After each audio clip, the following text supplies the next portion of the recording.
তো গাইজ আমরা এখন ইসলামপুর থেকে অটোতে চেপে নিলাম। ঠিক 55 তলা মোড়ে গিয়ে নামতে হবে আমাদের। গাইজ এই দেখো, গাড়িতে চাপতে না চাপতেই ইসলামপুর ব্রিজ পৌঁছে গেলাম। তুমি যদি রানীনগর বা ডোমকল এরিয়া থেকে আসো তাহলে ইসলামপুর হয়ে 55 তলায় নামতে হবে এবং সেখান থেকে ভাকুড়ি মাত্র 3 কিলোমিটার পথ। আর তুমি যদি মুর্শিদাবাদের বাইরে থেকে আসো তাহলে বহরমপুর বাস স্ট্যান্ডে নেমে টোটো ধরে 4 কিমি পথ ভাকুড়ি।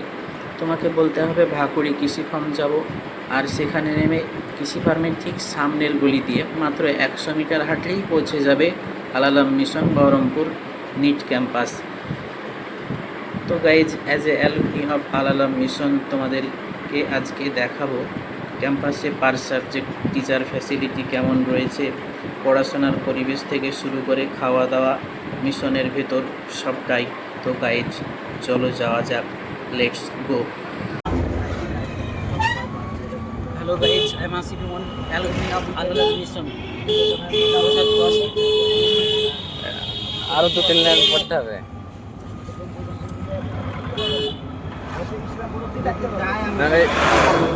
পরে এমনি ভয় ফিরে যাবো।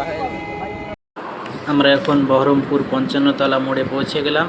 এই যে কালো গাড়িটা যেই দিকে যাচ্ছে এই দিকেই ভাকুড়ি যাওয়ার পথ। তোমাদেরকে এখানেই নামতে হবে। এখান থেকে টোটো চেপে মাত্র 4 কিলোমিটার পথ ভাকুড়ি কৃষি ফার্ম, সেখানে গিয়েই তোমাদের নামতে হবে।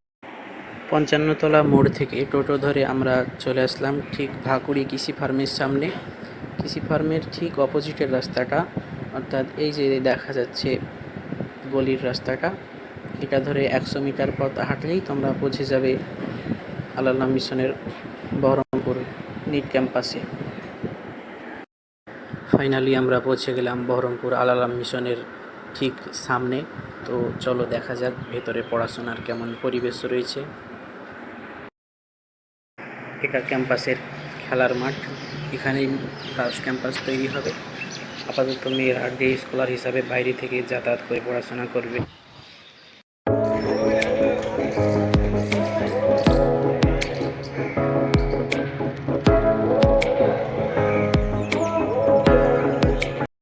ফর 11, 12 অ্যান্ড নিট প্রতিটা ক্লাসের জন্যই রয়েছে ডিজিটাল ক্লাসরুম।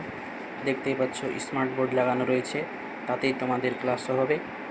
একদম ঝাঁ চকচকে পড়াশোনার পরিবেশ। তো চলো তোমাদেরকে এবার হোস্টেল রুম আর খাওয়ার রুম কেমন দেখানো যাক, লেটস গো।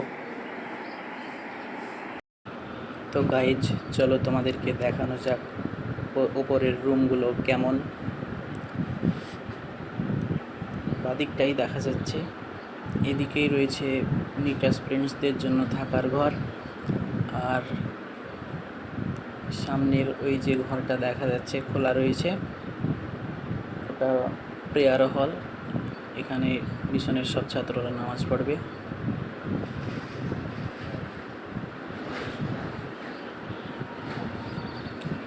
আর ওই যে সামনে 12-এর ছেলেরা বসে রয়েছে, ওই দিকের পুরোটাই 12-এর ছেলেদের থাকার জন্য ঘর রয়েছে। উপরে কি রয়েছে দেখা যাক, চলো দেখি।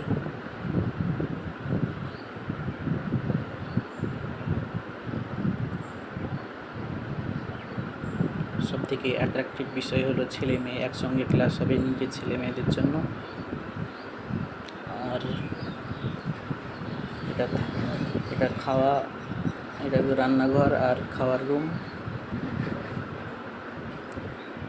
দোতলার ছাদের উপর। আর এই সামনেটাই, এখানেই কিছুদিনের মধ্যে গার্লস ক্যাম্পাস তৈরি হবে। আপাতত মেয়েরা বাইরে থেকে যাতায়াত করবে, মানে বাইরের বাড়িগুলোতে মেসে ভাড়া হিসাবে থাকবে, আর এখানে ডে স্কলার হিসাবে ক্লাস করবে, অর্থাৎ ছেলে মেয়ে একসঙ্গে ক্লাস হবে এখন। আর এটা সম্ভবত গেস্ট রুম। হোস্টেল রুমগুলো দেখা যাক, চলো কেমন দেখা যাক হোস্টেল রুমগুলো।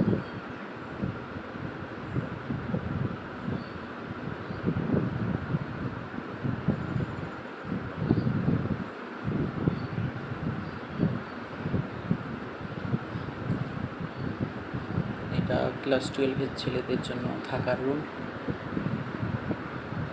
একদম ঝাঁচকচকে পরিষ্কার মনে হচ্ছে। এটা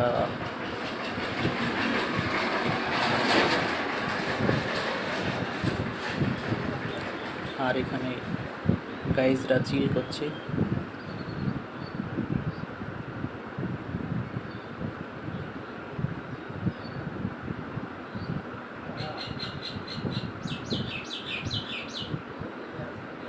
নিচে এটা প্রিন্সিপালের রুম, ভেতরটা দেখা যাক। আপাতত ফাঁকা রয়েছে, এখানে প্রিন্সিপাল স্যার বসে থাকবেন। তো গাইজ আজকে এই পর্যন্তই, দেখা হচ্ছে নেক্সট ভিডিও।